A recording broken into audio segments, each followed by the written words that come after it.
एक बार फिर से आपका बहुत बहुत स्वागत है हमारे चैनल अनुराधा हिंदी क्लासेस में। आज हम पढ़ेंगे आधुनिक काल का आरंभ। कब हुआ इसका आरंभ, क्या क्या मान्यताएं प्रचलित हैं और इस काल के कितने भाग हैं। तो आधुनिक काल का आरंभ हिंदी साहित्य के विकास क्रम का चतुर्थ चरण है। ये विशेष ध्यान देना है और इसे आधुनिक काल के नाम से जाना जाता है। इस आधुनिक काल के आरंभ के संदर्भ में 3 मान्यताएं प्रचलित हैं। कौन कौन सी और कौन सी मान्यता सर्वमान्य है, ये भी विशेष ध्यान देना है। तो पहली जो मान्यता है भारतेंदु हरिश्चंद्र के जन्म वर्ष से ही है और यह डॉक्टर मैनेजर पांडे ने माना है 1850 में। दूसरी मान्यता है 1857 में भारत का जो प्रथम स्वतंत्रता संग्राम हुआ था उससे, और किसने माना है, डॉक्टर नगेंद्र ने। आप इनकी पुस्तक देखेंगे हिंदी साहित्य का इतिहास, जो जिसके ये संपादक थे, तो उसमें ये दिया हुआ है। और अगला है 1868, ये आपको कवि वचन सुधा के प्रकाशन वर्ष से माना जाता है और यही सर्वमान्य है शुक्ल जी के अनुसार। आगे बढ़ते हैं। अब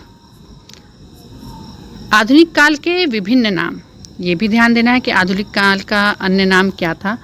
तो आधुनिक काल का अन्य नाम था वर्तमान काल। किसने कहा है, मिश्र बंधु ने।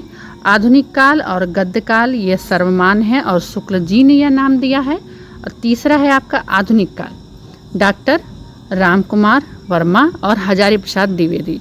आप यहाँ ये ध्यान देंगे कि शुक्ल जी जो थे वो दोहरा नामकरण करते थे, तो ठीक है, यहाँ पे वो दिया हुआ है आधुनिक काल और गद्य काल जो कि सर्वमान्य है। और लिस्ट एंड लास्ट आपका है साहित्य काल, पृथ्वीनाथ कमल कुलश्रेष्ठ, इन्होंने यह नाम दिया हुआ था साहित्य काल। ये सब प्रश्न परीक्षा में बनने वाले प्रश्न हैं। अगर आप यूपी टीजीटी पीजीटी तैयारी कर रहे हैं या अदर स्टेट की किसी भी टीजीटी पीजीटी तैयारी कर रहे हैं तो ये प्रश्न उसमें आने वाले हैं। चैनल पे आप नए हैं, चैनल को जरूर सब्सक्राइब करें। आगे बढ़ते हैं। आधुनिक काल की विशेषताएं, महत्वपूर्ण विशेषताएं हैं।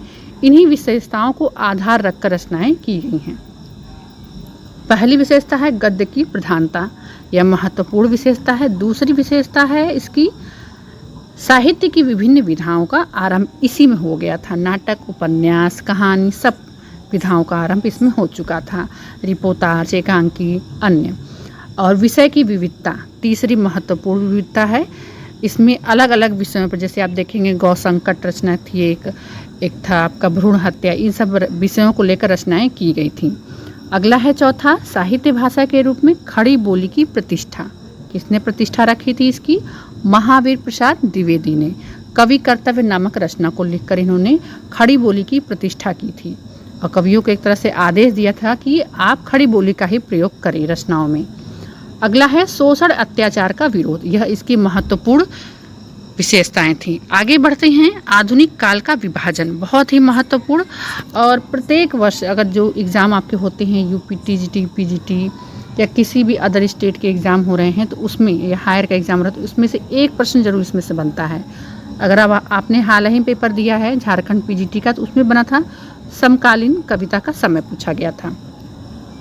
तो आधुनिक काल का विभाजन देखते हैं हम। पहला ही है 1857 से लेकर 1900 तक कौन सा युग माना गया है, भारतेंदु युग माना गया है। दूसरा है द्विवेदी युग है जो आपका 1900 से लेकर 1918, बहुत ही महत्वपूर्ण यह वर्ष है और सर्वमान्य।